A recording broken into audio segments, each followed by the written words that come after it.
नमस्कार कक्षा 8वीं।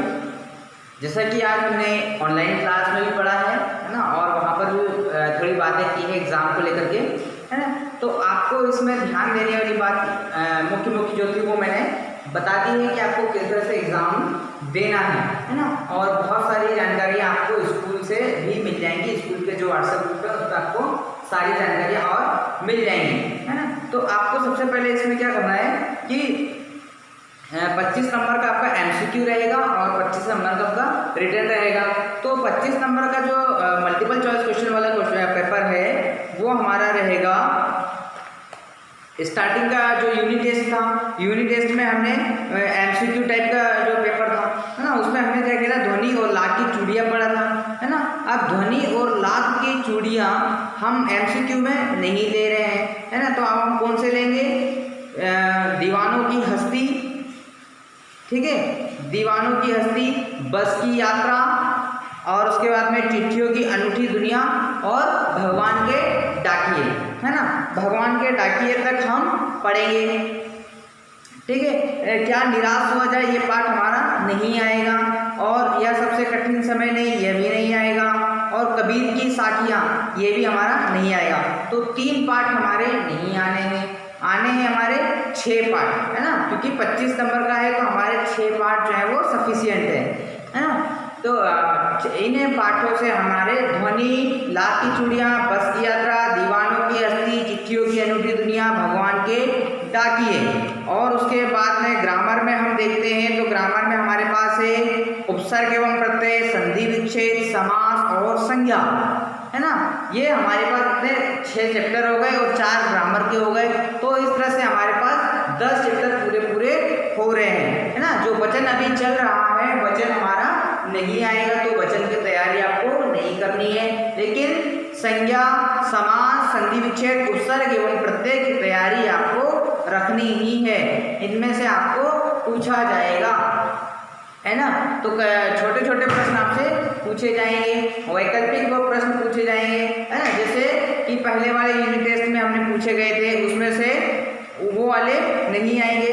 पार्ट 3 जैसे बस की यात्रा में हम बात यदि करें तो पूछेंगे कि लेखक कहाँ जा रहा था, है ना, कि लेखक जाना कहाँ चाहता था, तो उसका उत्तर आता कि पटना से बैठा था और जबलपुर जाना चाह रहा था, है ना। तो उसका सही उत्तर क्या होगा, जबलपुर, है ना। तो इस तरह के सवाल आपको पार्ट में से बीच में से पूछा जाएगा, है ना। ये वाला जो अभी मैंने सवाल पूछा, सॉरी, पन्ना में बैठा था, पन्ना से बैठा था और जबलपुर जा रहा था, तो जो ये वाला जो सवाल है हमारे पार्ट की पहली ही लाइन में है ना। जब हम पार्ट पढ़ेंगे पार्ट 3 बस की यात्रा, तो उसकी पहली ही लाइन में ये वाला सवाल है जो अभी मैंने बताया कि लेखक कहाँ जा रहा था।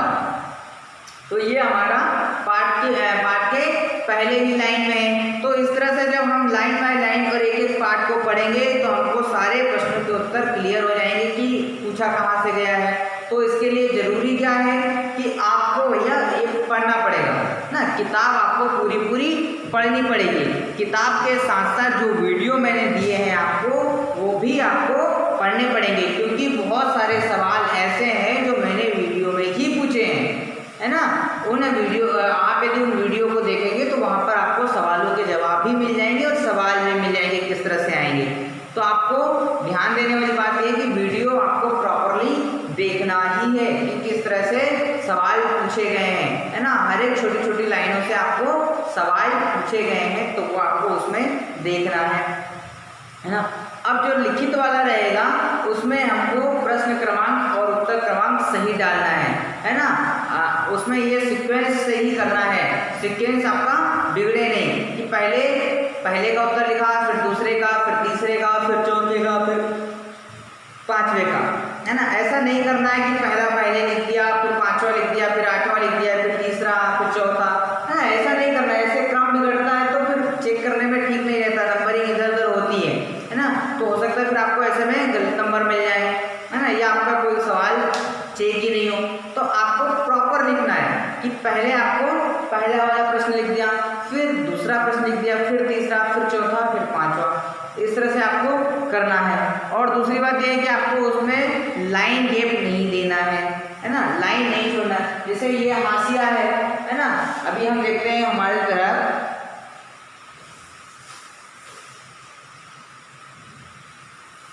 ये पेज है पूरा, पेज पर ये हमारा हाशिया है ना। तो हाशिए पर यहाँ पर आपने प्रश्न क्रमांक 1 डाल दिया, प्रश्न 1 का उत्तर, ठीक है। अब क्या लिख दिया, प्रश्न 1 का उत्तर, ठीक है। अब उसके बाद से जैसे यही वाली लाइन से आपको उसका उत्तर लिखना शुरू कर देना है, ठीक है। इसी लाइन के नीचे से आपको उसका उत्तर शुरू कर देना है। तो ये 2-3 लाइन में आपका उत्तर हो सकता है ना। ज्यादातर आपको 2 ही लाइन में लिखने को होगा या 3 लाइन में लिखने को होगा, है ना। तो आपको यहीं से उत्तर शुरू कर देना। जैसे मान लो यहाँ से उत्तर खत्म हो गया, आपका ये 3 लाइन में प्रश्न का उत्तर खत्म हो गया, तो अब आपको क्या करना है कि प्रश्न क्रमांक, प्रश्न 2 इसी लाइन में आपको फिर लिखना है का उत्तर, ठीक है। यहाँ पर ऐसे करना है और जस्ट इसके नीचे वाली लाइन से आपको उत्तर लिखना शुरू कर देना है ना। ये करना, ऐसा बिल्कुल भी नहीं करना है कि यहाँ पर आपका प्रश्न क्रमांक 2 यहाँ पर आपका खत्म हो गया। मान लो ये दूसरी वाली लाइन में, ये जो दूसरी लाइन है आपका, इस लाइन में पहली और दूसरी लाइन में उत्तर खत्म हो गया, तो ऐसा बिल्कुल भी नहीं करेंगे। अगली लाइन में प्रश्न क्रमांक 3 डालेंगे, है ना, प्रश्न 3, है ना, और का उत्तर। तो आपको ये वाली लाइन बीच में छोड़ना नहीं है ना, इस लाइन को गैप नहीं देना, ठीक है। तो प्रॉपरली आपको करना है। दूसरी चीज ये रहेगी कि आपकी राइटिंग बहुत अच्छी होनी चाहिए, है ना। ऐसे कुछ तो भी गोदागादी नहीं करना है, काटाकुटी नहीं करना है, आड़े तेड़े से नहीं लिखना है, एक के ऊपर एक नहीं लिखना है, ऐसे चिपका चिपका के भी नहीं लिखना है, या बहुत ज्यादा फैला फैला के नहीं लिखना है ना। शब्दों के बीच में प्रॉपर गैप होना चाहिए और शब्दों की बनावट बहुत अच्छी होनी चाहिए। जितना आप शब्द अच्छा बनाएंगे उतने ही कॉपी में सुंदरता रहेगी। सुंदरता रहेगी तो चेक करने वाले को भी आसानी रहेगी और कॉपी बहुत अच्छे से चेक भी हो पाएगी। और यदि अगर आप सुंदर नहीं लिख पाते हैं तो आपकी कॉपी प्रॉपर चेक नहीं होगी। जब प्रॉपर चेक नहीं होगी तो आपके नंबर कटेंगे, है ना।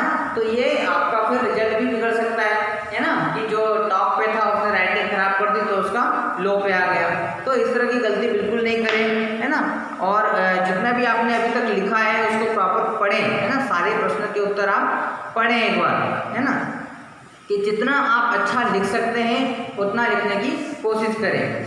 तो ये आज हमारा रिवीजन में है कि हम आज इस इनका रिवीजन कर रहे हैं। जैसे पहले वाले पार्ट में देख लेते हैं कि क्या रहता है कि अभी ना होगा मेरा अंत, है ना। तो इसमें क्या है कि कवि ने प्रकृति के माध्यम से नव युवकों को जगाने की बात की है कि युवा किस तरह से सोए हुए हैं, किस तरह से आलस में पड़े हुए हैं और उनको जागने की आवश्यकता है। जागने की आवश्यकता है मतलब अब अपने काम में लगने की आवश्यकता है। इसी तरह से बैठे नहीं रहना है ना। पुष्प से तंद्रालस लालस खींच लूंगा मैं, है ना। कवि ने पुष्प से तंद्रालस मतलब होता है नींद से जगाना। पुष्प जिस तरह से आलस में पड़ा रहता है स्टार्टिंग में, है ना, जब खिलता है तब की बात कह रहा है, तो उस आलस को वो खींचने की बात करता है ना। तो यही सारा है इसमें। लाख की चूड़ियां में बदलू है और लेखक है, 2 लोग है। बदलू जो है वो चूड़ियां बनाने का काम करता है, लाख की चूड़ियां बनाने का काम करता है और लाख की चूड़ियों को बेचता है ना। लेकिन एक समय ऐसा भी आता है कि लाख की चूड़ियां बनाने का धंधा पूरी तरह से उसका खत्म हो जाता है। क्यों हो जाता है? क्योंकि गांव के लोग जो होते हैं वो कांच की चूड़ियां पहनना पसंद कर देते हैं, विदेशी चूड़ियां या फैक्ट्रियों में बनी हुई चूड़ियां पहनना शुरू कर देते हैं, तो उसकी जो लाख की चूड़ियां हैं वो धंधा खत्म हो जाता है। इस पार्ट को लेकर के उन्होंने लिखा है। तीसरा बस की यात्रा है। लेखक जो है वो यात्रा कर रहा था लेकिन रास्ते में बस खराब हो जाती है। बस खराब हो जाती है तो उनको काफी समय तक इंतजार करना पड़ता है। फिर जब रात के अंधेरे में, रात को 12 बजे यदि जंगल में बस खराब हो जाए तो मन में बुरे बुरे विचार आने लगते हैं कि भाई क्या हो गया ऐसा जो बस खराब हो गई, लोग क्यों नहीं, लोग मतलब उस पर कंडक्टर पर बस पे शक करना शुरू कर देते हैं कि शायद हो सकता है इन्हीं लोगों ने बस को खराब की हो, है ना, और हमें लूटने की योजना बना रहे हो। तो इस तरह का जो संशय है, इस तरह का डर जो है वो इस पार्ट में है। फिर उसके बाद में जब थोड़ी देर बाद जो कंडक्टर है वो दूसरी बस लेकर के आता है, तब जाकर के यात्रियों को भरोसा होता है ना।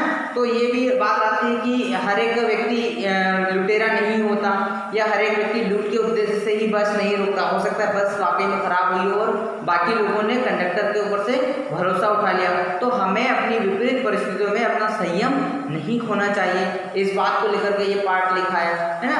बाकी के जो पार्ट हैं उनका रिवीजन और ग्रामर का रिवीजन जो है हम कल के वीडियो में करेंगे। तो आज का वीडियो और कल का वीडियो तो आपको इम्पोर्टेंट है ही है ना।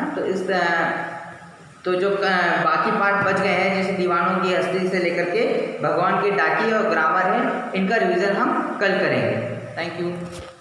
आप अभी भी जितने भी वीडियो हैं उनको थोड़ा थोड़ा देखिए, है ना, एक बार तो ज़रूर देखिए, टाइम निकालिए और अपनी कॉपी कंप्लीट कीजिए और उसके बाद में उनको बहुत ध्यान से पढ़िए, है ना। जितना समय है अभी उसको आप पढ़ने में लगाइए तो आप बहुत अच्छे नंबर ले पाएंगे।